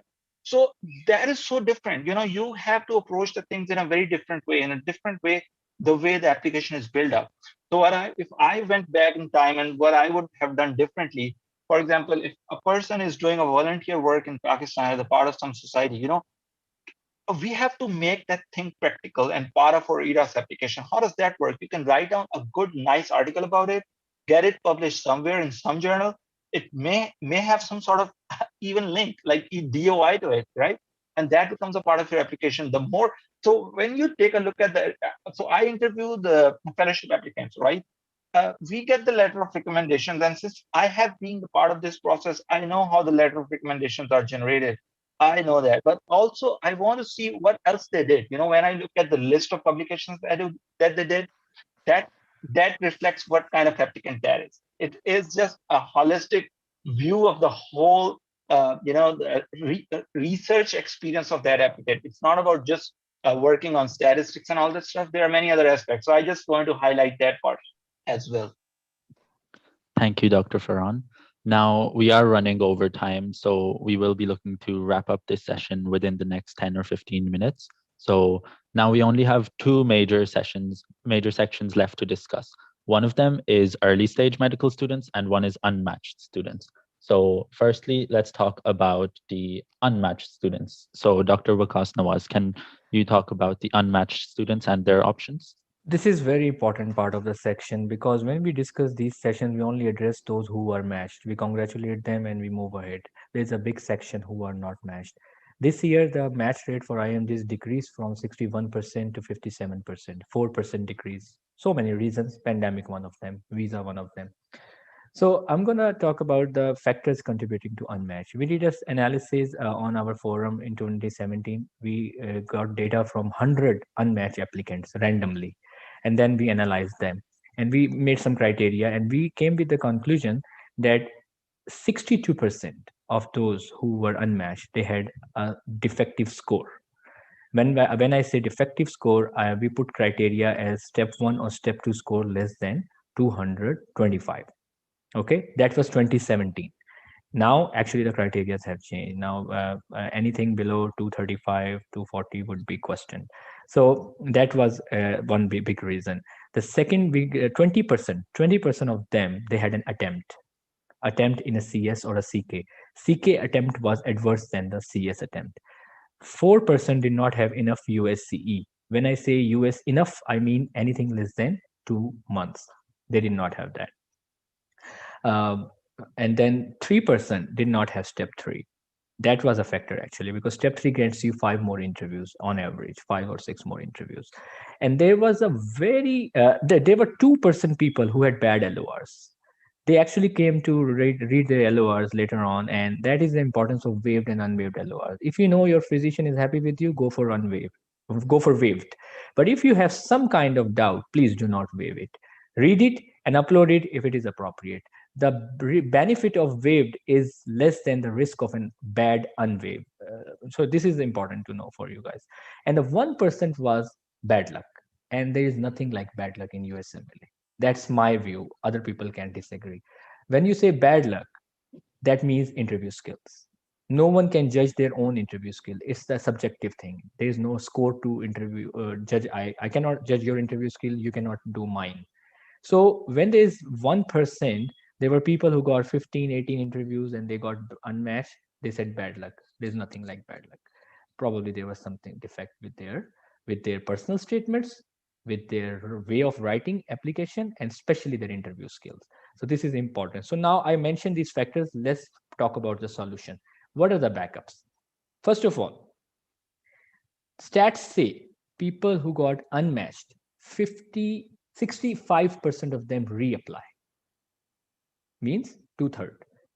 People who reapply, half of them get matched. Half of them. If they don't get matched next year, every next year, the percentage decreases by 10. So if they don't match this year, next year, half of two-thirds apply and half get rematched. People who do not rematch even next year, then again another two-thirds apply, and this time 40%, not 50% of them rematch. So this is a healthy number. Why I'm putting these numbers? Because still half of them will be matched next year. Many of our friends and attendings who are now attending, they actually did in second attempt, third attempt, and that's so on. So this is a good point. Don't be hopeless. Now, but at the same time, you do not have to burn your boards. I do not believe in burning the boards. For generic, like a general advice, I always talk about plan B and C, focusing on plan A, but plan B and C should be in the pipeline also, so that you don't go in hopelessness when you are seeing so many good messages on the Facebook. Facebook is a big time trouble these days because people only highlight when they get matched. People do not post when they are unmatched, and it looks like only I am the guy who did not match. It's not like that. There are so many, but they are not putting their stats. So Faran actually did a very good campaign last year. It's okay to fail. And in that, he interviewed many people who shared only their failures, no big things, only their big time failures. And then we posted those videos so that people should know that if we are in a good position now, we actually had to face a lot of failures also, personal life failures and academic life failure. So coming back to your backups, common question I get, should I do a house job? No one was aware of pandemic 1.5 years ago. Everyone was moving smoothly, and then pandemic came. For the first 6 months, the pathway one eligibility criteria was house job because they were asking for a permanent PMDC, which you cannot get without a house job. With the step one being pass fail, I would strongly advocate for house job. If you have not done step one, step two before graduation, either you decide I'm going to be the youngest graduate, you do step one, step two in fourth year, final year, okay, then you cannot do house job. You are very good, you are very well in time. But if you have not done step one, step two until your final year, now I would strongly advocate you to have a house job.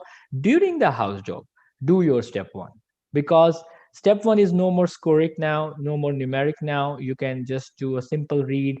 You have to pass probably 220, 210 is the passing. It varies 2 plus minus plus based upon the other people's performance, but you can easily pass with it. Go for minor house job. Don't do major house job. Go for minor house job, ENT, cardiology. Every hospital has its own definition of minor house job. And then by getting house job, what do you get extra? Plan B, you get Pakistan uh, FCPS eligibility. All of us, me, Faran, we did part one. So we knew something goes wrong with America, we have our home saved. That's number one. Never underestimate FCPS. It's a very good degree, very big degree. We have so many attendings there and they are doing very good job. They are happy, they are good. So that's number one. Number two, backup, what do you get? Do you get Qatar residency?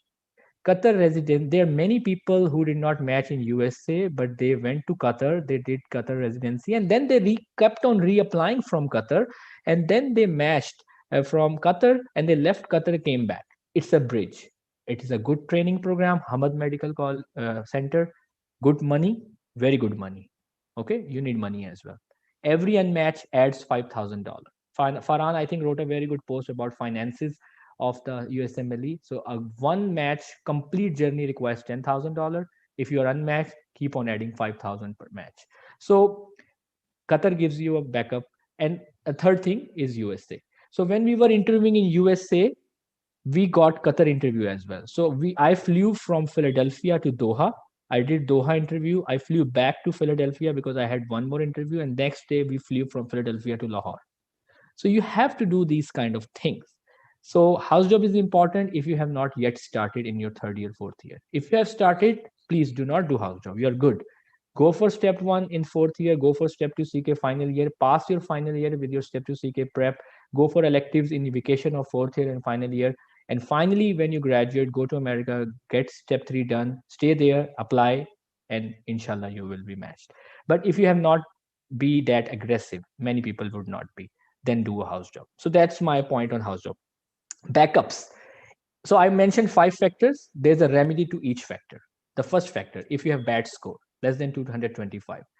If you have a score below 230, it is remediable. It is treatable, but you have to add a remedy. What is the remedy? Research. 1 year published research. What is the second remedy? Extensive clinical experience. 6 months is the definition of extensive clinical experience. What is the third remedy? Green card. If you're not married, you may have to get married in USA to get a green card. People do these tracks, honestly, and it helps.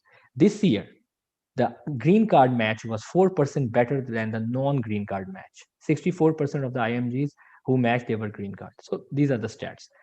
If you have an attempt, the CS attempt, again, you have to do remedy. Remedy is the same. You have to do research. You have to do the extensive search.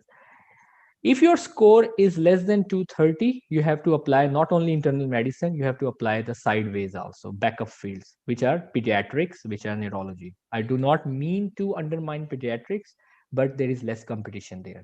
Pathology, pediatrics, psychology, psychiatry, and neurology, less competition. If you are less than 235, 230, please apply backups. If you are less than 215, please do not pursue USMLE. Whenever I say this, I get a very I get like a smashed also by many applicants. They don't like my answer, but I don't mind that because I don't want to give them false reassurance. I keep on make them happy. I say, oh, you are 212. Keep on doing. You can do it. You can do it. Everything. There's nothing like impossible. It's easy to write. It's not practically possible. And then they waste $5,000. They waste another year. Unfortunately, they do not get matched, and that adds to their problems. So if you are less than 215, please try for backups outside the US. There's a one very important backup I would mention within the US. If you are less than 215, given you are green card, that is called physician assistant track, PA track. There are 5 states in America: Kansas, Missouri, Nevada. Um, there are 2 more actually. I'm forgetting the name. They allow you to apply physician track, physician assistant track without doing physician assistant college. PA is a college degree, 4 year college. But if you are an MD with a green card, you can go for physician assistant. You work under a license of a US physician, you earn good money, you have a good job, very good job actually. So this is a option for those who have less scores and they are green card. Unfortunately, only one state allows H1, only one state, I guess. But you have to look into that. So these are the backup options. Always secure your home. Qatar is the middle, and then come to US. Don't directly jump to US that I'm burning the ports. So this is not appropriate. Okay. And then house job gives you additional cushions also. It gives you a letter of recommendation. It gives you clinical skills, especially with the CS down. Program directors will be looking at the house job experience better than they used to do in the past. And if you are doing a house job with a US physician who is working in Pakistan, even better. So I am an advocate. I'm kind of an old school guy. So I'm an advocate of a house job. If you have not started your MLEs in fourth year, which half of people do not do that. So that's the answer to your first question. Maybe the next question you should ask the other panelists. I took a lot of time. Okay, thank you so much, Dr. Vagas, for your input on the unmatched physicians. Unfortunately, we do not have so much time because unmatched is a whole topic of its own that we could go on and on about. I believe you have done some There's webinars. a blog. There is a blog written there. What are the I'm unmatched. What should I do? That's the title of the blog. I will share all these. Maybe there's all these links I will share with you, and you can moderate with your people. And yeah, I think you should allow now your participant. I'm seeing 228 people. They should be having questions if you have time. So for the unmatched physicians, I would recommend that I direct you towards these blogs for which links will be shared. So now we move on to our last segment, in which we will be taking questions from the audience. And one very common question that we did have in our pre-registration form, because we did ask for questions then as well, and these were all questions that were asked there. And one last question that I would like to touch upon before the Q&A begins is, for early stage medical students, we're talking first, second, third, maybe fourth year medical students. What are the positive medical student activities that one can do? How much is the benefit of doing society work, doing volunteer work in Pakistan? So Dr. Faran, if you could give your input on that, please. So I will just reflect how the US first year med school students are doing right now. So since it's pandemic and most of them were not able to, rotate with many of the programs as frequent as they used to. So what they are doing, and I'm getting all these requests from the first year and second year med students to, they want to join me in writing case reports. So that's one thing, your seniors who are like whether in US or even in Pakistan and trying to publish something and doing their FCPS, these first year and second year med students, they can even help them. It doesn't mean they write the clinical aspect, just a bit of lit search or something that just adds their name to these case reports. This is just the beginning of publication. This just first step to how you build your resume. It's hard for them to do the clinical rotation, right? If someone of them is like really enthusiastic and can write blogs, excellent. If not, I think that's the first step that they can do. They can pair with people who are already preparing for the USMLEs or who are already working on these sort of projects. That's one thing I will recommend. The other aspect is, and that is related to the kind of content they read. And I can totally understand the difficult aspect on that part, that our examination system is not consistent with the USMLE. So, but anyway, I think that what they can do is select the right set of books. I think other participants can further add on it. Yeah, I would just add to what Farhan said.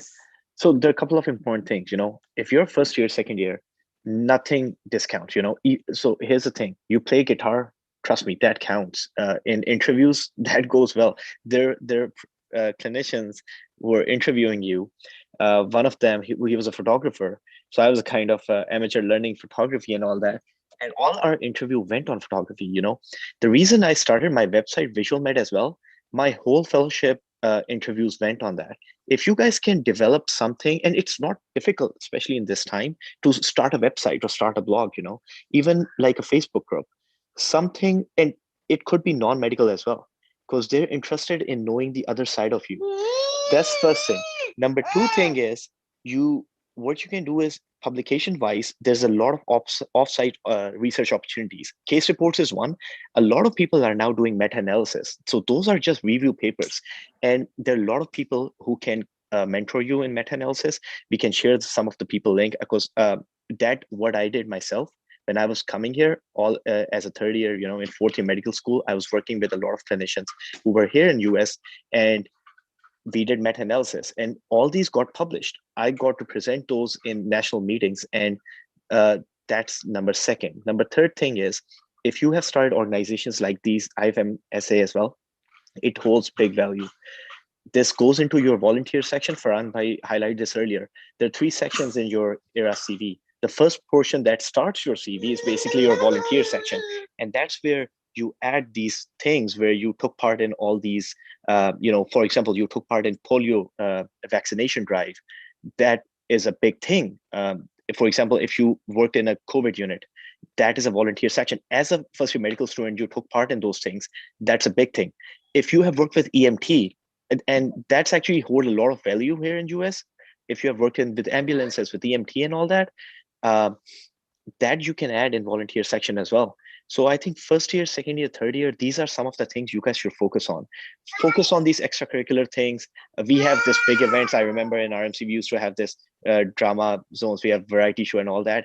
Don't undermine those things, because those go big way. So take part in these things, take part in publications like literature work as well, and start your own website. If you write a book. For example, if you write poetry, one of my friends who matched into psychiatry, she has her own poetry book, and she was telling me, and she is actually matched into Duke psychiatry just because of that book. And they had, she actually brought those copies of those books for the program director. So that's what I'm telling you. Like, there's so many things you guys can do just to augment your application.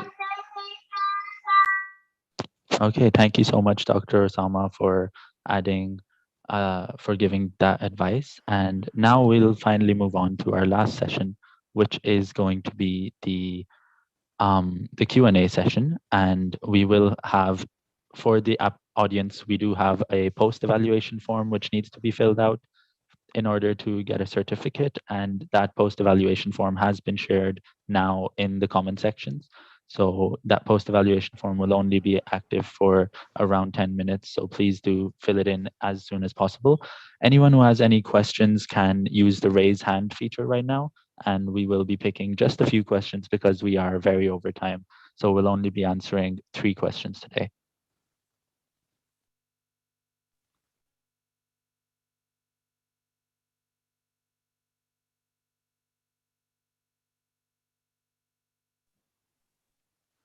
I'm going to be handing this over to Shema Kesser right now to handle the Q&A session.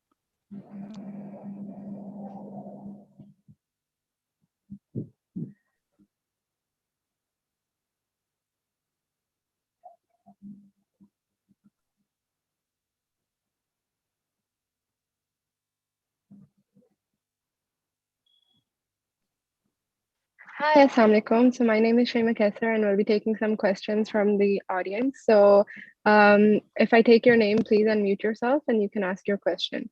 So go ahead, Zainab Essen, 144.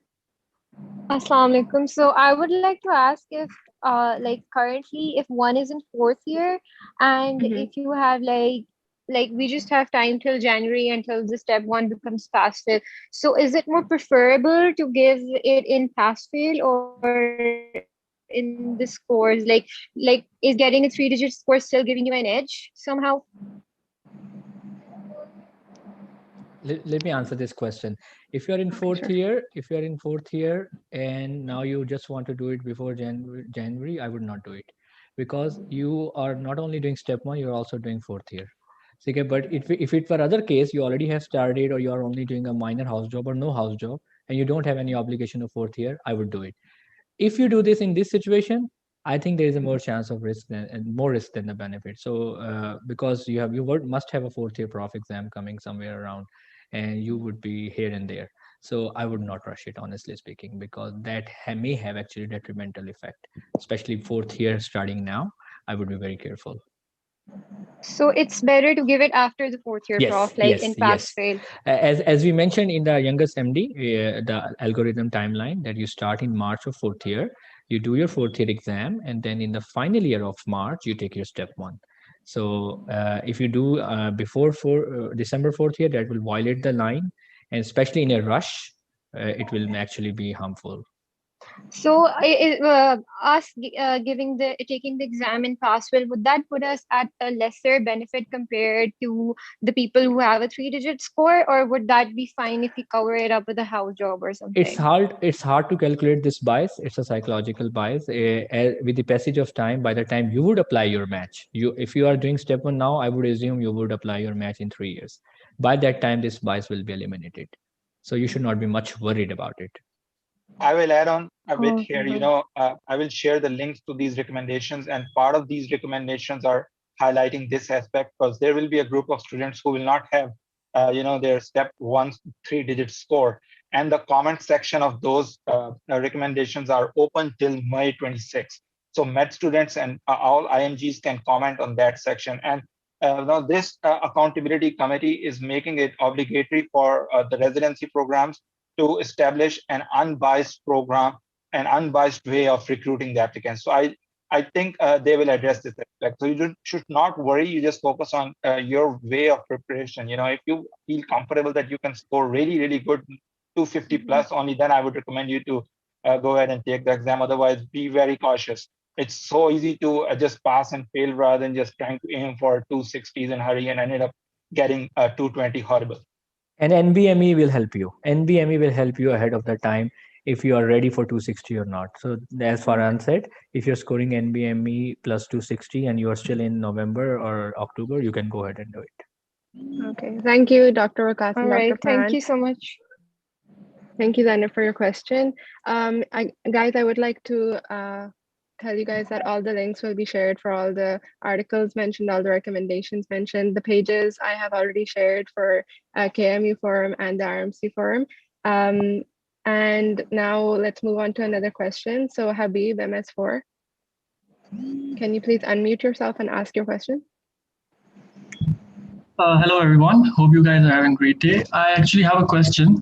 If someone ideally is planning to give step 1 when it's pass and fail in 4th year, and he wants to get like a really good score in, step 2 CK. So would that be ideal to give the exam during his final year or after the prof exams? And so also that how should then he apply for the match? Should he be doing house job and then, go for step 3 in observerships or like that? I think we addressed this part in a very one-to-one. Let me give like a one-line answer. If you're doing undergraduate, you should start in the March of your 4th year, take your exam in the March of your final year, and then you apply your elective in the vacation of your final year, which is June. And then meanwhile, all your final year, you keep on preparing your CK books, because CK books will also help you pass the final year professional exam. Then you take your December exam, professional exam, and then once you pass, then you spend another read and do a CK. In the past, we used to recommend 4 to 5 months. Now I recommend 6 months for CK because it's more only the quantitative exam left over. And then once you apply, do your exam in March or April of your CK, then you still have now you can go for another elective. And once you go elective in the March or April of your final year, being like finishing final year, then you can do step 3 as well in the same trip to USA, because that would be your ECFMG certificate, first trip after ECFMG certification, and then you can apply the match in the September of the same year. Okay, thank you very much. Yeah, you're on you're mute, Shima. Oh, sorry. I was just saying thank you, Habib, for the question. Thank you, Dr. Vagas, for answering. We'll just take one last question. So can Hamna SMDC please unmute yourself and ask your question? Hello. I would like to know if the program directors would anytime soon be taking our house job experience as the only proof of our clinical skills, because since CS is over, they do not have a good proof or competent clinical skills. So do you think that anytime soon our house job would be kind of a compulsion as a proof of our clinical skills? Do you think so? Maybe Faran or Osama, they want to answer. I think it has been addressed as well. Yeah, this has been addressed, but I think just house job, the way it'll benefit you is if you work with someone and they can write you a letter that we address as well. But ask them to call the PD. And remember, in all your interviews, the program directors are going to ask you about your clinical experience, even if that's in Pakistan. So we always underestimate the value of house job. I didn't do it, but I never underestimated it because I know a lot of people who have done it. And a lot of program directors actually encourage that, because that's actually your clinical experience. That's probably the only clinical experience we Pakistanis get, right? Especially as a medical student, we don't get that much of exposure. So use that as a sort of adjunct to your CV. And I'm absolutely sure, especially this year, next year for the pandemic part, they're going to ask you these questions. And in your interviews as well, they're going to give this weightage when they're considering your application. And remember, guys, being an IMG, remember, AMGs apply in like 30 to 50 programs at most because they want to stay in their locality. This whole system change, don't think as if your chances have decreased. You just guys have to work very smartly about these applications, work on different things and kind of work on other formats. But don't think like you're not going to match, this is too of a big change. Take this in a positive way, because there are a lot of programs out there and there are a lot of new programs opening up. So I would encourage all of you to pursue USMLE. I think it's a great thing. There's great training here. And, that I would like to say if anyone else wants to add to this. I will just add about the house job aspect. We really undermine this part, but I just reflect, so it helps you at all level of your training in the US. So when I was interviewing for my infectious disease and critical care fellowship training program, right? So that goes to the same matching process. And I was so surprised that there's a whole big lot of tropical infectious diseases which are not in US. So many programs wanted to ask me that what kind of infectious diseases I managed or evaluated back when I was in my house job. My program director still asks me about how you manage the dengue pandemic, how you manage the malaria all across the Punjab. He knows a lot about geography. It's not like the program directors who are born in US, they don't know what is happening outside US. They know a lot. So, and the way you portray this, that reflects, that's how you sell it. You are kind of your own sales manager. So you just have to tell them, so that's where I support if you are doing a house job, and that is just to help securing your backup in Pakistan. It not only helps there, it helps with your interview taking skills. If you are just sitting in the library taking exams, on the day of interview, you will have no case or no clinical scenario to discuss if it comes to that point. You're really, I've met many students who are preparing for the residency interviews, and they were asking me that, what I will say when they will ask me that if you have managed ever any interesting case. Those who never been in part of US, they had nothing to say there, unfortunately. So that's where, it not only helps you to groom your clinical skills, it also helps to address various part of the interview section where you are asked about it. Let me sum up in 3 words. It is still a should. It is not a must yet. None of the 5 pathways makes house job a must. So probably she was asking also like this thing. It's not yet mandatory, but it's a should. Yes. Thanks for answering that.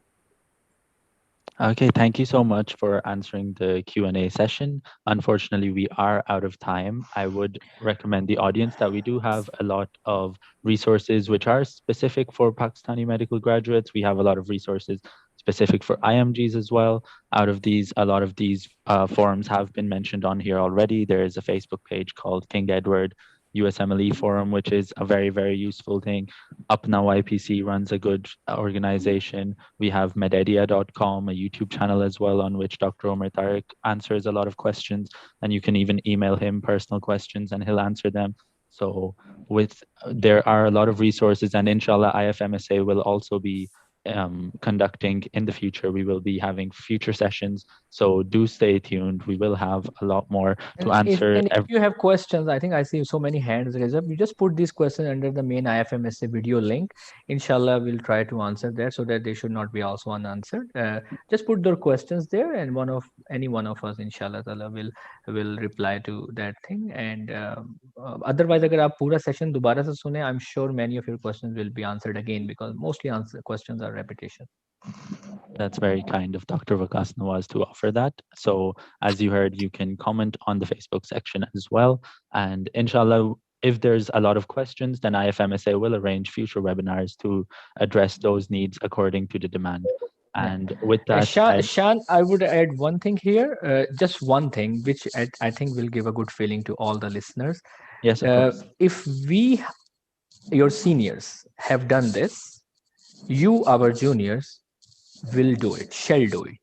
Because this is the rule of evolution, that every junior class is smarter than the senior class.